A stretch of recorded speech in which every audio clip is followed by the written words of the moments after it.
on News Talk 105.9 WMAL. O'Connor and Company.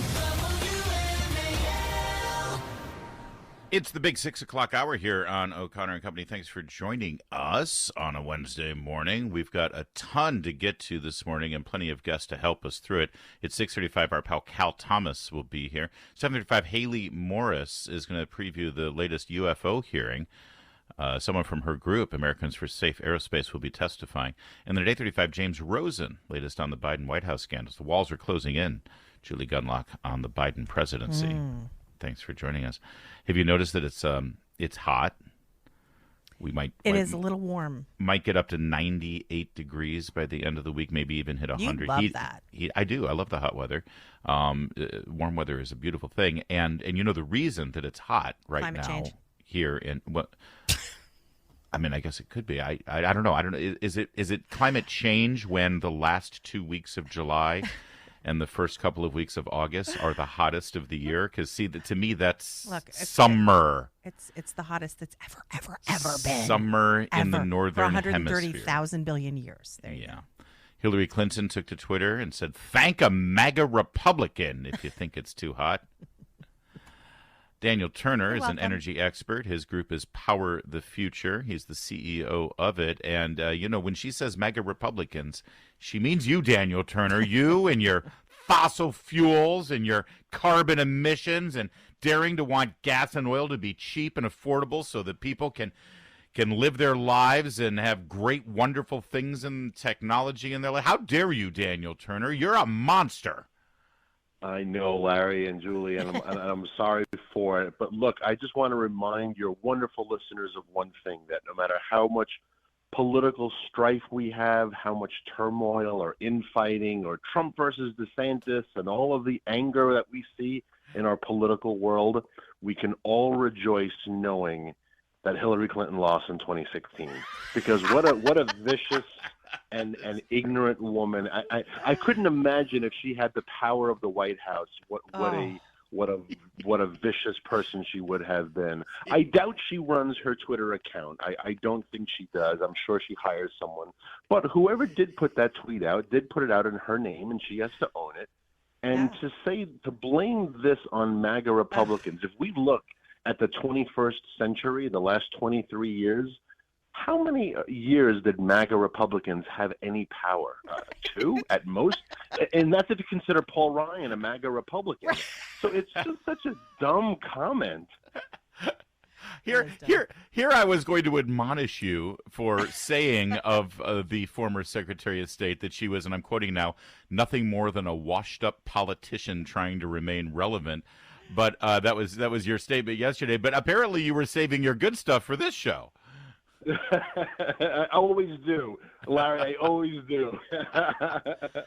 So, but we see this every time, and I know, frankly, this time it's Hillary Clinton, but it could be anybody in the media, in pop culture, or in politics. Every time we get a heat wave, they say, "Well, you see, this is why you shouldn't be driving a car.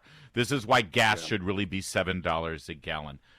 Is there any evidence to support? They're telling us that this is the hottest summer in, as Julie just pointed out, in about 350,000 years. Is there any actual evidence to support anything like that? No, and it's all just so silly that it's frustrating, even from a data perspective. We had the coldest June nationwide we've had since 1997. It didn't make any news, right? So it feels very hot now in July, mostly because our June was so chilly. And ask anyone in the local DMV area. I have friends. I don't have a pool, unfortunately, but luckily I have friends who have pools who all talked about how it was way too cold to open the pool in June. And we didn't give that any attention. So, look, the heat always makes the news because the heat is sexy, it's oppressive, it's very uncomfortable. But when we punish the fossil fuel industry, when we punish America's energy industry, what we really have to be concerned about is the cold. The cold kills 4 times more people than the heat does every year. So the heat makes all the news, but really we have to be worried about the cold. and we're making our summers hotter without a doubt because we're killing people's AC and their ability to cool their home. But making people's winter colder is where it becomes deadly. Daniel, the Democrats are really interested in taking away things that do make a hot summer bearable, like air conditioning. We hear more and more about this. It's sort of the same thing as gas stoves and some of the other modern equipment that they're determined to take away from Americans. Tell us a little bit about this thought process of taking air conditioning away, and how they claim this will improve the climate change, which is of course absurd. But I'd love your thoughts on that. Yeah, it's going after an industry in multi directions, right? The way you punish any industry, in this case it's fossil fuels, they do it from the front end with the entire ESG movement. They make it very difficult to get a loan. They punish your financing. They punish banks who lend to the fossil fuel industry. And so they make it difficult to do the job on the front end. And then on the back end, if they can eliminate all of the products from the marketplace that use fossil fuels, well, that's another way to punish the industry. And we've seen this. Gavin Newsom was one of the first ones to ban gas-powered lawn equipment in the state of California. Leaf blowers, weed whackers, all those types of things were eliminated. We're obviously going after gas cars. States like New York, New Jersey, California have these requirements that 50% of cars have to be EV, or no combustion engine cars can be sold after the year 2035. And then, of course, once you see that that is their mindset, gas stoves were likely to follow. Gas hot water heaters, they announced on Friday afternoon new regulations. Of course, Karine Jean-Pierre said it won't take effect until 2029. Which also makes you wonder, well, if this is such a crisis, why are we waiting? Yeah. Why 2029? Make it illegal now if we're all going to die. We'll be dead by 2029, folks. Yeah. And, my friend, columnist David Marcus pointed this out in a column this week, that it's always us. It's always you and I. It's always normative middle-class Americans, blue-collar guys who just want to get through the day. It's always us who are supposed to make the sacrifices to save the planet. We have to get rid of our gas stoves. We can't barbecue with charcoal in the backyard anymore. We can't run our air conditioner in the middle of summer. We can't drive the kind of car that we want to drive. We've got to give up all of that. They never have to give up their limousines. They don't have to give up their private jets because it's different. They're doing the Lord's work. You and I, we're just peons. And it's amazing to me that the Democrats, who still align themselves with blue-collar union workers, who still think that Democrats leadership looks out for the little guy, that they don't see through that they don't actually see, wait a minute, we're the ones who are always having to share the burden, or excuse me, not share the burden, to carry the burden for their elitist attitudes. Yeah, it's a great point, and I think the American people really saw this on display during COVID when we were told, hey, everyone has to be in lockdown, no exceptions, but I can go get my hair cut, right? I can go to the French Laundry if you're Gavin Newsom. We saw governors and mayors on vacations. When they said everyone has to stay indoors, dangerous to go outside, but if you are Antifa or Black Lives Matter, the American Medical Association put out reports that said not only did it not cause COVID, it actually helped reduce COVID. And the American people said, what does that mean? So it's a great point that you just made. It is regular people who are punished. And if you are John Kerry, you're exempt. He still does have his private jet. Mm-hmm. No one pointed out the fact that a couple of weeks ago when he testified before Congress that he doesn't own a private jet. He blamed his wife. It was very similar to Sheldon Whitehouse, by the way, who said, I'm not a member of a whites-only country club. My wife is. What wonderful feminists we have in the United States Senate and our government, huh? Blame the wife when you get caught. Yeah, hey, it's not my fault I married a white supremacist. It happens all the time. PowerTheFuture.com is a treasure trove of information and facts. And the fact of the matter, I love that it's called Power the Future, because the future belongs to the energy that is always derided as fossil fuel. Well, we've got plenty of it. It's cheap. It's easy. We should utilize it. God put it there for a reason. And every great breakthrough of technology, from the internal combustion engine to jet travel to space travel to surgical equipment to cell phones, everything you love in life, it's all thanks to that nasty, horrible fossil fuel industry. And God bless them for keeping us going. Thank you, Daniel Turner. a WMAL. Making sense of the news. Live. From the Home Paramount Pest Control Studios. Home Paramount, the leader in pest control since 1939. Mark Levin. Weeknights from 6 till 9. On News Talk 105.9 WMAL. Making sense of the news. Julie Gunlock, I may need you to help me with this topic here. It's about sororities. I have limited exposure to sororities. Here's what I know. Half of my wives were sorority girls. That means one of the two. My ex-wife was a sorority person. My current wife is not. I can tell you I prefer the latter to the former. No offense. It's just, there is something about the sorority mentality there. I was not a sorority girl. You but weren't? I've heard good stories about Listen, that. I don't think there's anything wrong with them. Sure. I appreciate the fact that sororities were a fine subject matter for some of my favorite 80s films. They were R-rated and often involved pillow fights.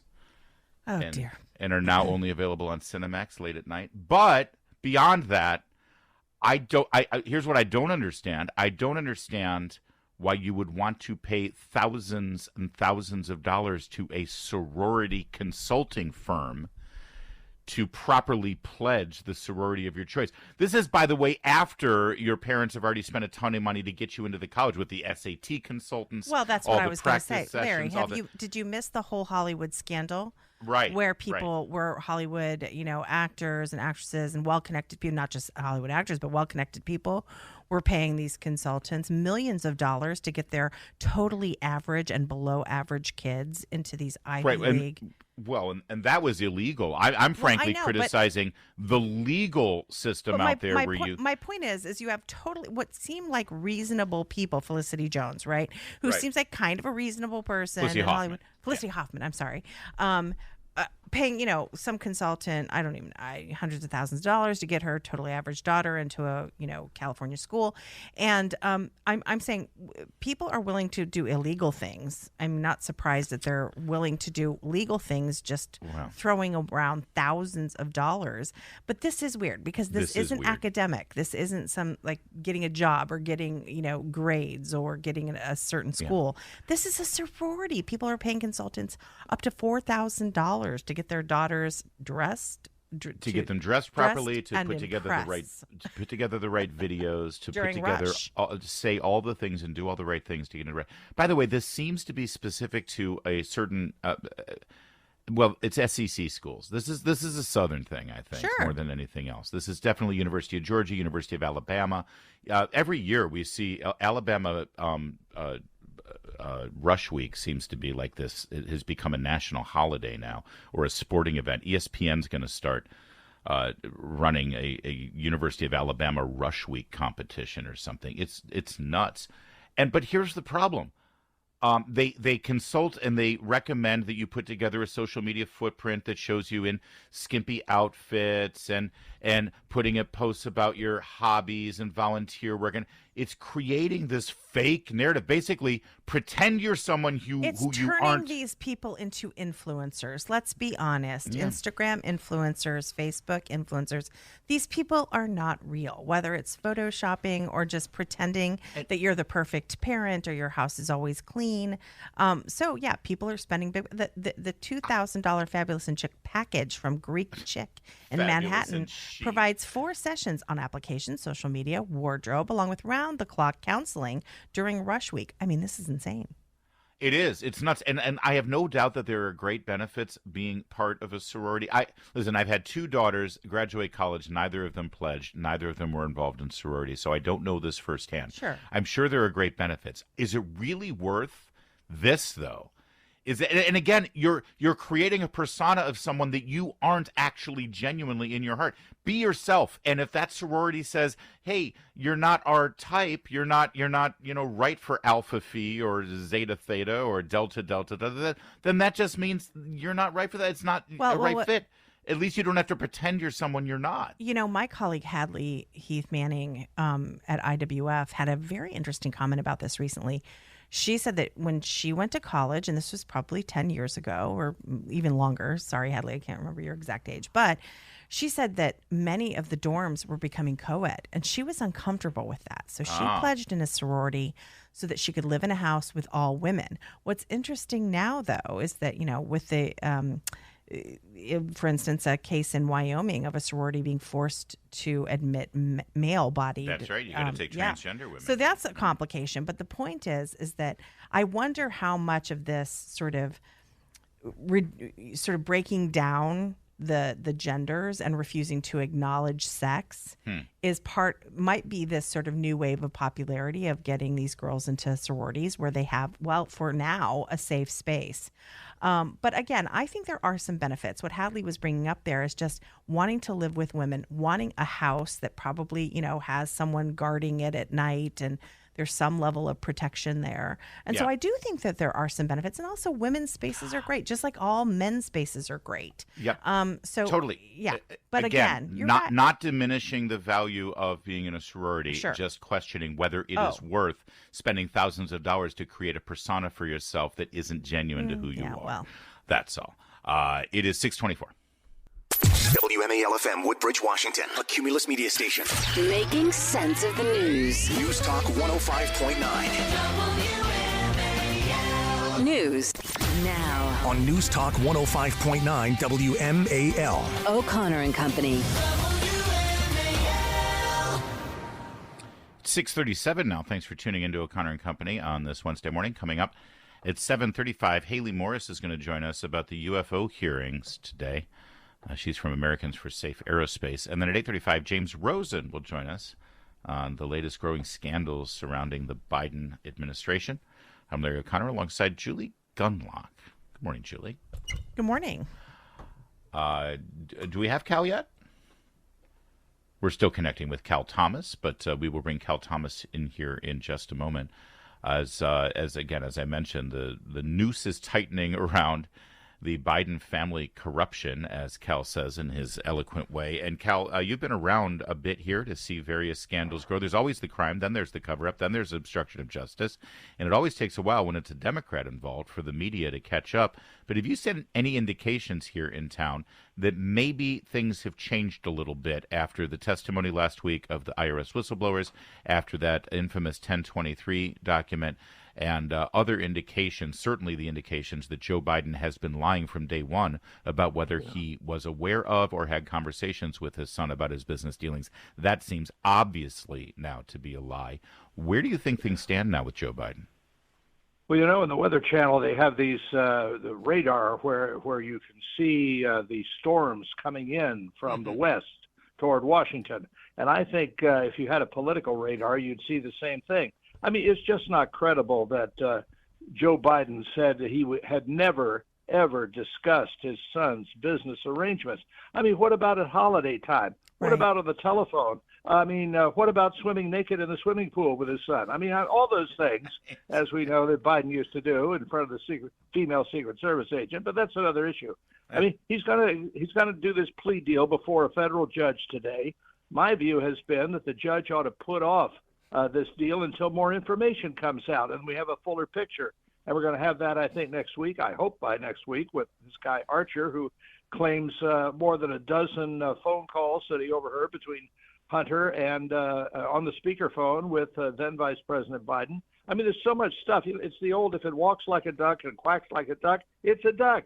20 LLCs, come on. Yeah, I find it really fascinating, Cal. I mentioned this earlier, that the media is trying to do this narrative that this is really the story about a man who loves his son. And they try to, they always talk about the drugs and he's trying to get Biden on a good path. And yet then they go with, but he never, they really, are wedded to this idea that he never talked to his son about business. Well, oftentimes the way you get someone on a good path is you talk to them. So what business are you doing? What is, how's your career going? So this is kind of silly. How much longer is the media going to be able to spin it like this? Because that's what it is. It really is spin. Right. Well, I'm looking forward to the day that is similar to what those Republican senators did when they visited the Richard Nixon White House and said, Mr. President, there's no more support for you. You're going to be impeached, if you don't resign. I'm not sure in this highly toxic political era in which we live that the Democrats will ever do that. But I do think that there are now some stories, just like there's stories that were last night on the mainstream media. I think it was CNN actually did a story on the Walgreens in San Francisco, and was just shocked to find out all this looting was going on. Well, where have they been? You know, it's like the scene from Casablanca. What? There's gambling here? I'm shocked.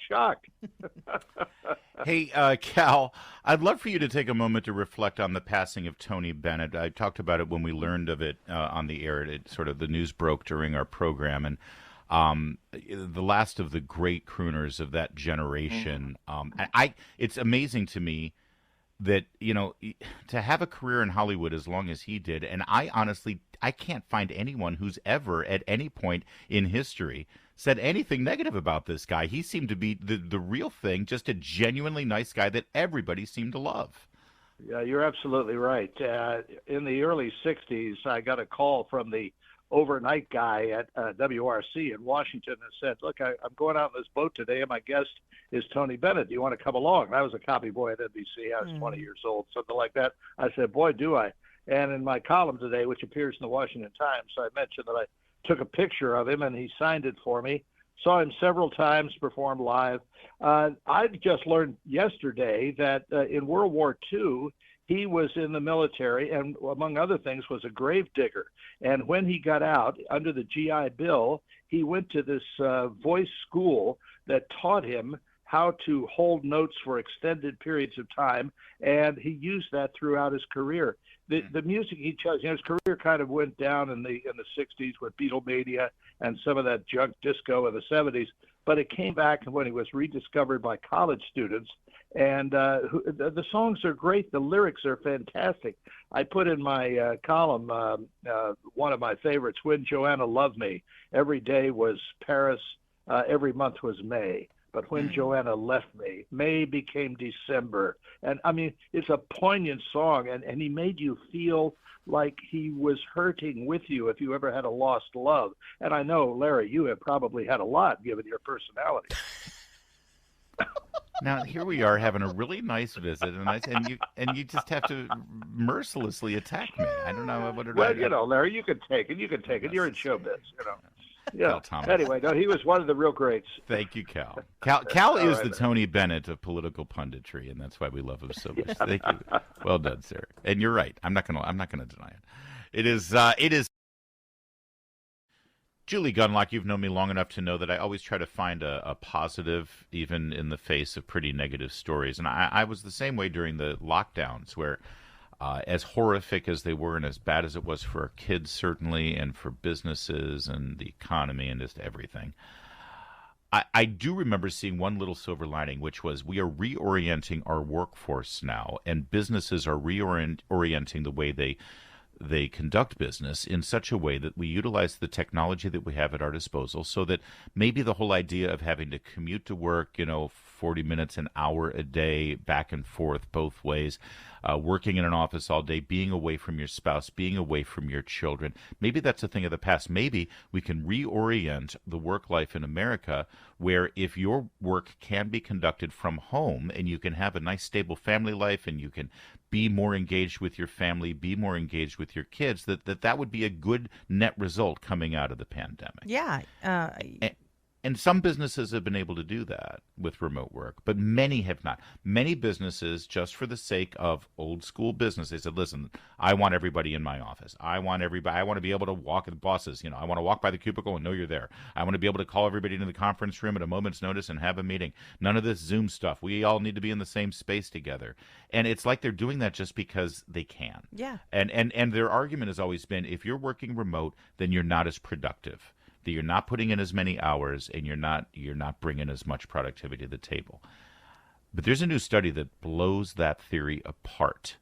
Several studies, in fact. It turns out, Julie Gunlock, that remote workers on the whole are actually putting in more hours and actually bringing more productivity to their business and to their companies and to their employers than those who are actually driving into work. Yeah, I'm glad that there's some more support for this. I've worked for the Independent Women's Forum my other job for nearly 17 years, and it's always been remote work. The women of IWF, Patrice also works from home, with me at IWF. And we're incredibly productive. So I'm glad some businesses are recognizing this. I mean, it's too bad that it took COVID to get us there. But I do think that a lot of businesses see, hey, we can reduce a lot of our overhead here by having people work from home. And if studies come out here and show that actually it's a net gain for businesses, then why would they do anything else? I think this is fantastic. And then reduce your real estate footprint in town. Don't spend as much money on the office space that you're renting or leasing or purchasing. In many cases, if you're not coming into the office, insurance companies will give you a break on your workers' compensation insurance. Well, parking, even your outfits, the dry cleaning. There's clothes, a tremendous amount of things that go into commuting into the office. And my God, if you've spent any time on 95, you know that it's much preferable to stay at home. And as you say, with technology, laptops, phones, we can do this now with Zooming and all this technology. We can do this now. By the way, you know why I think most employers are against this? Because the employees are overwhelmingly in favor of it. The bosses love to say no. Bosses love to say no because it's part of a lot of people in management that it's part of the I've managed people, throughout my years, and there are some people who do really good with remote. There are others that really don't. So, absolutely. So deal with those. Guess what? There's a lot of people who do really well coming into the office, and those that don't, you fire. So do the same thing with remote working. The fact is people are wasting more time at the office than they are at home. 10% boost in weekly hours for people who are working from home. This is data from 27 countries. Remote workers save 72 minutes a day in commuting time. Yeah. They spend about half an hour of that extra time engaged in daily work. That's more than 2 hours of increased productivity. And by the way, when I say this is overwhelmingly what the employees want, in 2019, 40% of American workers preferred to work at home. Now that number is 94%. Yeah. 94% of Americans would prefer to work remote. And it really is wonderful. I mean, look, I spent nearly 10 years on Capitol Hill. I went into an office all day, and then I switched. Well, I stayed home for a little while, but then when I went back to work, I chose to work remotely. I chose to work for IWF, which didn't have an option. It was like remote or nothing. And I'm telling you, it is so wonderful to be able to say, look, to get up really early and do a little work, but then to have a little free time between 3 and 4 so you can pick up the kids and spend some time with them. Then, take another break to get dinner ready, but then you maybe work a little later when the kids are watching TV. It keeps your employees happy. It's better. You worry about the environment. It takes cars off the road. Yes. I don't care about it, but it makes traffic better. It also makes mom and dad, happier. if they're working from home, they have a better relationship because they're interacting with each other throughout the day. They're helping each other out, and they're better parents. It's better for children. It's better overall. Yeah. So let's do this. No wonder corporations are against it. It's 6:53.